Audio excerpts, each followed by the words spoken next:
time I heard somebody call somebody a test tube baby. Why don't you just go home? Little test tube baby. Trout mouth heathen. Bringing some good memories back. That is terrible.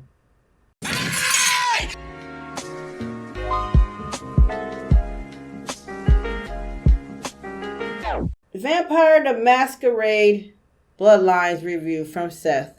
This is another one you guys suggested, so here we go. Don't know the game, but of course, I'm willing to learn. Hey people. Hey. Tonight, I'll be covering one of my favorite RPGs, a cult classic that brings you back no matter how many times you finished it. Do you love shopping at Hot Topic? Do you hate natural sunlight? Have you ever wanted to suck off a homeless? If you no, not at all. Those, then I know exactly the game for you. Vampire the Masquerade Bloodlines, released in 2004 by Troika Games. Bloodlines takes place in modern-day LA, but our story begins in the Old Testament. So, to understand the lore, I'll need you all to whip out your Bibles and flip to Genesis 4. Remember Cain and Abel? In the Bible, the two brothers made offerings to God. Abel I heard about that story. Lamb chops. Cain gave him some Weetabix or some shit. Naturally, God liked Abel's offer a lot more. So Cain disabled his brother by murdering him with a fucking rock. God was very unhappy with Cain for killing his brother. Nah,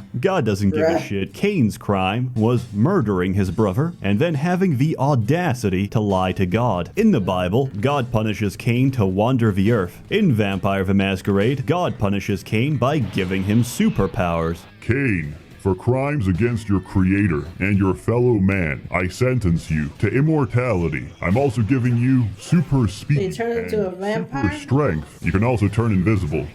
Would you like to polymorph as well? Sometimes I like to turn into a burning bush and scare the shit out of Moses. Anyway, God turns Cain into the first vampire. The only downside? He can't walk in the light and he has to drink the blood of others to survive. God's true punishment is giving Cain the ability to sire children. But with immortality, the only thing left to fear is death itself. That fear becomes paranoia, jealousy, hatred, not for humans, but for your own kind. And that fear ends up consuming you. Just as Cain murdered his brother, he is now forced to watch for all eternity as generations of his own children murder each other. Where do you come into all of this? You're a random schmuck who gets embraced against your will in a seedy LA hotel. When you wake up, you're a vampire. But before you get graphics isn't bad. Camarilla boys break in, stake for both of you, and ship you off to vampire court. Turns out, siring vampires without permission is a big no-no and a violation of a masquerade, which is basically a loose set of rules to keep mortals from finding out about the supernatural, and from realizing that Vladimir Tepes was, in fact, a high-level Tsimisi who turned Romanians into dining chairs, because if humans ever found out, that's a guaranteed death sentence for every vampire on Earth. The judges make their verdict. Your sire gets decapitated by Magilla Gorilla.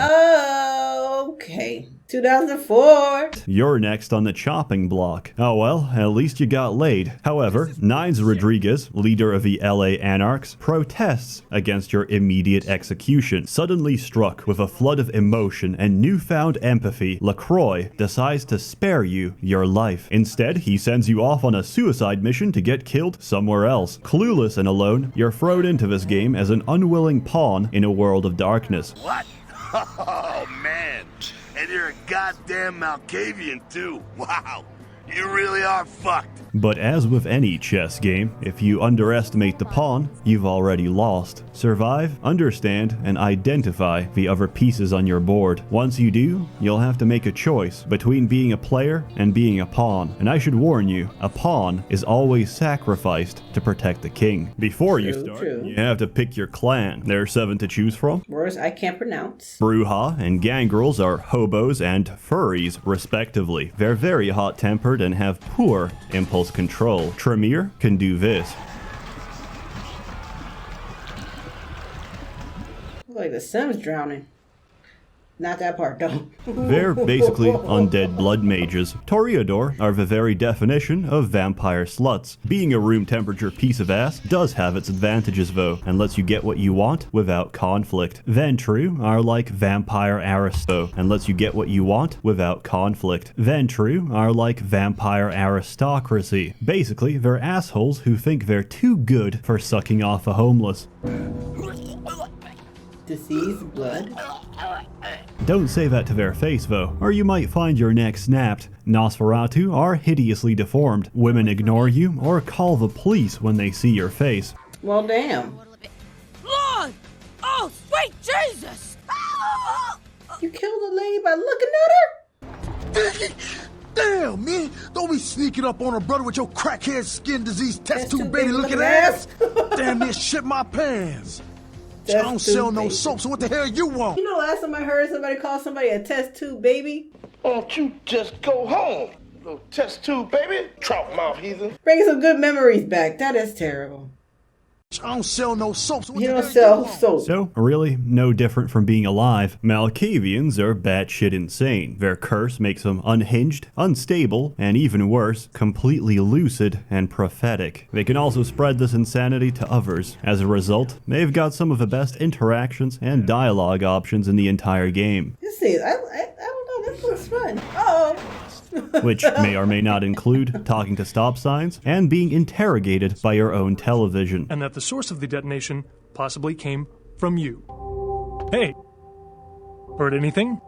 Oh. Kind of musky. It's no small secret that Clan Malkavian is my favorite. If it's your first time playing Bloodlines, I recommend playing any clan which isn't Malkavian or Nosferatu. Why? Because the Madness Network isn't random. It's foreshadowing. It's knowledge you know but shouldn't. And all these revelations will go over your head when you can't make sense of it. Also, getting spotted out in the open is an instant Masquerade violation for Nosferatus, which can result in your immediate death. It's better for seasoned players who already know who and where everyone and everything is. Also, I hope you like sewers, because you're gonna be seeing a lot of sewers as a Nosferatu. Hope you packed be in the snacks, dark, but right? why would I play this old-ass game a second time, Seth? I got a lot of stuff to do. I got a reading to catch up on. Because, you goddamn zoomer, the game isn't very long. Length isn't the point of it. It's the choices you make. And there's a lot of different I like choices games you can like that. take depending on your character, which come back to help or haunt you in the future. It's a very well contained and believable world that never breaks your suspension of disbelief. You might be turned off by the vampires, and to tell the truth, I was too. So was my They don't mom. bug me. And Hey, now I like she's that movie. probably finished the game more times than me, because this game isn't about vampires, the undead, or the supernatural. It's about humans, and regardless of whether they're mortal or damned flesh, they all act, think, and feel human. They've got real fears, hopes, and motivations. Oh, I saw that. Single character, no matter how central or insignificant they are to the plot, are written fantastically well. And that's the main praise you hear for this game. The story and the dialogue, which has some goddamn amazing voice acting. I am the proprietor and salesman of the month several years in a row. The ladies call me, oh God, but you can call me Fat Larry with a F-A-T, cause I know I got a weight problem, I just don't give a fuck. I know that's right. Face is not so lifeless. Your nerves not so deadened that you cannot express shock. Tell me, child, is my appearance that frightening? Yeah, a little Or bit. is it my knowledge of you that is so unnerving? Hi! Welcome to Sang's Herbal Remedies. I am Sang. How may I assist you? Selling remedies is honest work. I came to America after discharge from Chinese Herbal Remedies forces to help aging parents restore. Definitely, I am now American citizen. God bless the Allegiance flag. Chinese invented gunpowder. Yes, I know guns. Hold on, please. These are good remedies for many problems. No credit cards. Kids don't know nothing. Wait, what is it? Wait. Hey, ugly, let me tell you something. You smell bad as you look, but let me tell you something. Kids, that's what you were saying, kids don't know nothing. Okay, so you wanted to tell me a secret. Look at the lady in the back. I'm sorry. Kids don't know nothing. No more Yankee my wanky. The finger need food. Through you most of the peeing? game, you're given tasks to complete by LaCroix. These serve as the main quest line, and you'll need to finish them to progress the story and unlock new locations. You'll get to meet the other major powers in LA as well. There's the Camarilla, which uphold the status quo and enforce the Masquerade religiously, Anarchs, who respect the Masquerade but hate the politics and hierarchy of the Camarilla, the Sabbat, who don't give a shit about the Masquerade and seek dominion over mankind, and Yeah, right. finally, there's the Kuei Jin, Asian vampires that have recently moved into Chinatown and filled it with gacha machines. They use the negative chi formed by gambling, organized crime, and gacha balls to fuel their aggressive business practices. Besides the main story, there's dozens of side missions to complete. None of these are your standard fetch quests either. They force you to think and decide for yourself how to best approach them. Completing missions is important, since that's your only way of getting the experience points necessary for upgrading your character. Most of them can be resolved peacefully by talking or stalking. Some of them, however, cannot. And whether it's from other vampires or the same dude in a wife beater copy-pasted 200 times, violence is inevitable. So building your character to be a smooth-talking anemic slug might not be the best idea. There's a lot of nightclubs in this game, by the way. They're a good place to feed. They've also got some pretty good music. You can also pretty good dance move, yeah. Some very nice ambience to fit the mood. It makes you feel like you're actually there. This game taught me that Santa Monica is a shithole, so don't feel bad about the people you kill there. In a way, you're saving them from the pain of living in Santa Monica. Bloodlines controls quite simply. You play it in first person while interacting with objects and NPCs, and you pan out to third person whenever you're in combat. Combat can be enjoyable, but mostly it is not enjoyable. Combat boils down to mashing left click while desperately scrolling with your mouse wheel and smashing right click to reactivate blood buff. Oh yeah, every clan's got vampire superpowers or disciplines unique to their bloodline. Many of these cost a lot of blood to use, but they're visually impressive, they can end fights instantly, and they break the monotony of endless button mashing while hoping and praying that your enemy's life bar is smaller than your own. You could use guns instead, but unless you've invested skill points into firearms, you might be dead by the time you take a shot. Outside of combat, you'll be doing everything from investigating serial murders to evicting unfriendly spirits out of hotels. The Ocean House Hotel is there to remind you that just because you're a spooky bloodsucker doesn't mean you're not capable of terror. The Ocean House is so infamous that it's got its own console command to skip the entire sequence. It's probably one of the best horror segments I've ever seen in a game, and they managed to do it without a single jump scare. Just a feeling of pure condensed dread. You're in. Well, now that I know there's no jump scare. Infinite, so you never have to worry about space. You'll pick up useful items like blood bags and firepower, and less useful items like birth control and estrogen pills. This game's difficult, and there's a few frustrating points in the story that might make you quit. Point number 1. Hollywood sewers. At some point in the story, you have to find the Nosferatu, as they've gone into hiding for reasons unknown. This has nothing to do with a 3 billion Tamisi flesh puppets clogging up every sewer drain, and you're gonna have to fight them all, including this big bitch who throws spare ribs at you. Spare ribs. Ribs! Spare ribs! So, I hope you brought an entire fridge supply of blood with you. Good luck. Luckily, the unofficial patch fixes this completely. The good old games copy comes with a patch pre-installed, so you can take a convenient shortcut and save yourself the pain of going through this programmed hell. Point number 2. Werewolf Park. In this universe, werewolves are incredibly rare, but they're also invisible killing machines. In fact, you can't fight this puppy at all. It's immune to damage and can stun lock you to death in several swipes. This all happens in a span of 5 seconds, so most players never even get the chance to understand what the fuck is going on before they meet their final death. Again, and again. Even though it kills you in 5 seconds, you're expected to survive for about 5 minutes. Oh, and forget about regenerating your health. Werewolf claws burn through your flesh, so it can't be healed back. However, after years of dying to that same werewolf, I found out you can actually kill it. What the hell? How was I supposed to know that you're actually meant to run into the observatory, flick the circuit breaker outside, run back in, open the dome, lure it into the dome, and crush it to death? How the hell was I supposed to know that? The answer is, I didn't.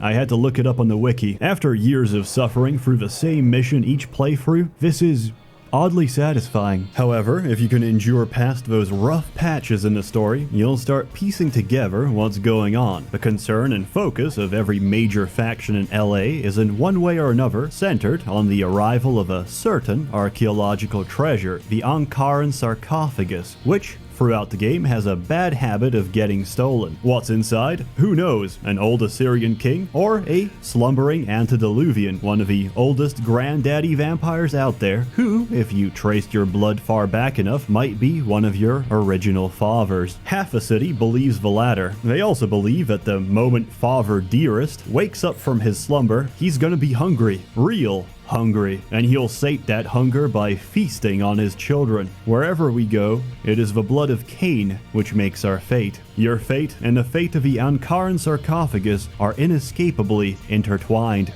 I'll build an empire. It won't end here. I assume you die. Vampire the Masquerade Bloodlines. A very unique, flawed, and fantastic diamond of a game. Terrible combat, 0 out of 10. As always, more content to come, so stay tuned. Now I'm just fucking with you. 10 out of 10. One of my favorite and one of the most replayable RPGs of all time. There's very few games out there that keep pulling you back over and over again and still manage to make each playthrough different. And this is one of them. Go buy it. Go play it. You won't regret it. Get sucked into the atmosphere. Get a craving addiction for it and replay it every few years for the rest of your natural life, because there's nothing quite like it. Warm thanks to the many members of the Merchants Guild, generously funding and bankrolling these videos. You're all truly wonderful.